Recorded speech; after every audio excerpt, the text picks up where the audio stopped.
Let's talk about self-love.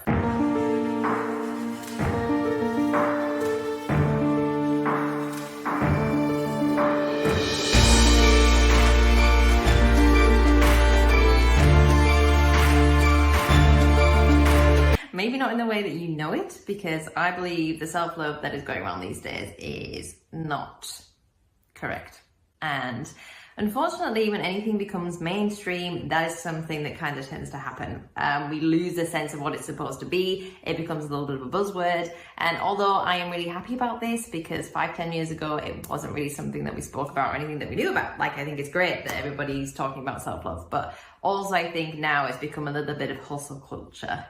And it's become a kind of self-obsessed, egoic narrative, which is not helping anybody. So here we are to talk about the real self-love.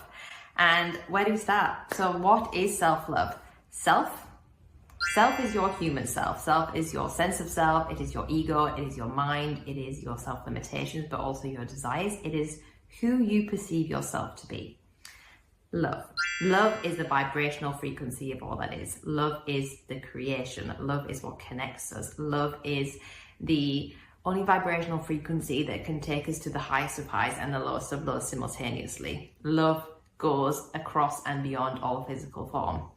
You can love people who are no longer with us. You can love people that you've never met. You can love people from different timelines. You can love beings that you cannot even communicate with. Love spans beyond the mind. That love spans beyond the self.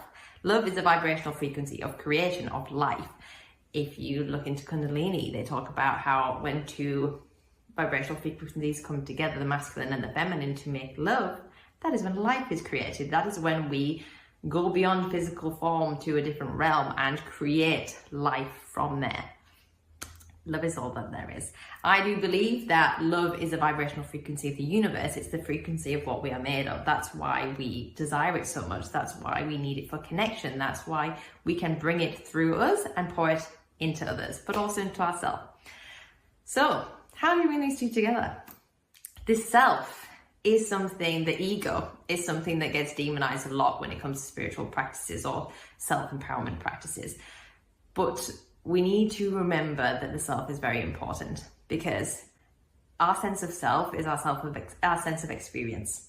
If we were just energy, if we were just vibrational frequency, we wouldn't be able to experience life the way we do.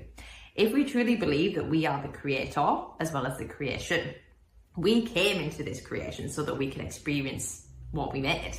We chose to forget ourselves when we came into this life so that we can experience life. You know, we would be able to touch or taste or smell or hear or experience love the way that we do. We wouldn't be able to have this experience. None of this would happen if it wasn't for the human self, if it wasn't for the ego, if it wasn't for being human. And also, not only did you choose to come here as this version of self, you chose to come here as your specific version of self, which is one of the reasons it's so important to love yourself. You are meant to be yourself. You're meant to be the version of self that you are today, because we chose to become ourselves so that we could forget. But also, it is important to forget the self, because the self is where our limitations lie. It's where our lies are. It's where our self-limiting beliefs are. It's where our stories that we've been told or that we have made up about the world are. And these are the stories that keep us stuck. These are where your insecurities lie. So if you're telling yourself you can't do something, this is a lie created by the mind. So how do we get out of the mind? How do we forget all these limitations? How do we forget our ego and our sense of self? We come back into the body. When we are younger, we are conditioned to put all of our energy into the mind, to put all of our energy into our sense of self. We learn and we think and we compare and we become ourselves. A lot of our upbringing is becoming somebody, it's becoming ourselves, figuring out who that person is supposed to be. But we do that very much up here. If you want to come home to yourself, if you want to come to the frequency of love, if you want to tap into wisdom, if you want to tap into your own inner GPS, you need to bring your energy down into the heart chakra, into the body, into the inner wisdom. into the gut. If you've ever had a gut feeling, which I know all of us have, where you feel something and you know it, but you can't connect it with logic, so you ignore it, and then you come back and think, oh my God, I should have just listened to myself. I knew that. Like, I don't know how I knew that, but I knew that. That is your inner knowing. That goes beyond the self, that goes beyond the mind, and that goes within. Often if we don't love ourselves, it's because we're living through the mind. It's because we're living through these narratives and these limitations that we have created to block ourselves from the connection of love that is within. But to bring these two together, you still need to be the self. You still need to love the self. You need to connect to this energy of wisdom, to connect to this energy of unconditional love and pour it through yourself. You need to love this version of self that you are. You need to pour love into all of these insecurities, into all of these blocks, into all of these limitations, and live through love. Because not only does this allow you to love yourself, but this allows you to love others. If you can love yourself unconditionally, you can love others unconditionally. If you can love unconditionally, you can create a life that is filled with love, which is also abundance. Love and abundance are the same. They are connected. They are the universal energy. They are the power of everything that we seek beyond ourselves. So to live through love is to love the self and to create a life based upon love. So how do we do this in a way that doesn't sound as woo-woo as I've made it? Basically, first of all, get out of your head and into your body. Do things like breath work, yoga, meditation. I love meditation. Meditation allows us to quiet the mind so we can listen to the wisdom that is beyond the thoughts. Secondly, ignore your insecurities. I know this sounds counterintuitive, but whatever your insecurities tell you, believe the opposite. Whatever your blocks tell you, believe the opposite. If your mind is telling you you can't do something, you can. If your mind is telling you that you're unlovable, you're not. If your insecurities are telling you that you aren't good enough, you are. Like, literally just do the opposite of what your mind tells you most of the time. Whenever you feel a limitation, whenever you feel that kind of stuckness, that insecurity, that panic, that blocked energy, go through it and do the opposite. Because that is you listening beyond your mind. That is you listening to yourself and realizing that the mind is an illusion. Once you start doing the opposite to the limitations that the mind has given you, the more you realize that the mind doesn't have control, that the mind is an illusion, and the more you can get past the illusion, the more that you can do things in your life that you thought were impossible, that you thought you couldn't do, that you thought were beyond the self.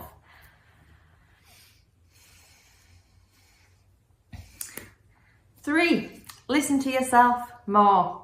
So one of the more toxic things that has come from self-love and self-empowerment are kind of like these trends where we think we have to glow up or, you know, do all these 10-step face routines in order to be the best version of ourselves. You actually don't have to do anything to be the best version of yourself. Number 3 is ignore trends and listen to yourself. If you want to be the most confident, the most authentic version of yourself, stop following trends. We are conditioned from a young age to fear being left out, to fear not being in the circle. So we condition ourselves to be scared of not fitting in. But the curse of fitting in is self-abandonment. And if you want to live the most powerful, the most loving, the most abundant version of your life you can, you need to be authentic. You need to connect to yourself. So instead of trying to fit in, try to connect to yourself. Try to align yourself with what feels good for you. Choose clothes that make you feel good. Choose hobbies that make you feel good. Choose jobs that make you feel good. Choose people that make you feel good. Create a life around things that make you feel good, that are aligned with you, not are aligned with the current trends or what people tell you should do or what is safe or what is cool. Like, what is cool anyway? But yeah, keep making decisions that are based on you and not based on others. And I know this sounds self-obsessed. I know this sounds like, oh, well, I'm only focusing on myself. I'm only focusing on what I want. But the more authentic you are towards yourself, the more you are able to be a loving version of yourself, because you're filling your own cup with things that make you feel good. And the more that you will be gravitated towards other people that love the same things as you. So this will benefit not just you, but the people around you, because the people around you will be the right people for you and you will be the right person for them. And number 4 and final point of this video is stop trying so hard. I know it sounds counterintuitive, but when you actually relax and when you actually let your central nervous system relax and you come home to your body and you come home to the present moment, that is when you will feel your best. You don't need to do anything to be abundant. You don't need to do anything to be worthy of love. You don't need to do anything to be the best version of yourself. You just need to surrender into the now, to surrender into who you are, love yourself authentically. You just need to be. It's really that simple.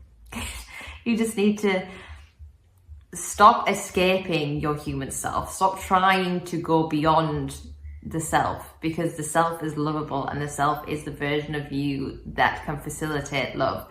But also stop rejecting yourself. Stop living so much in the mind that everything outside of you feels more important than you. All of these things that you think you need to be, you don't.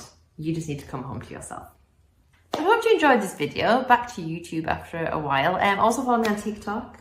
I'll be posting videos on there. I hope this was helpful. Comment below if it was. Comment below any of your thoughts, queries, questions, self-love takes, and I'll see you in the next one.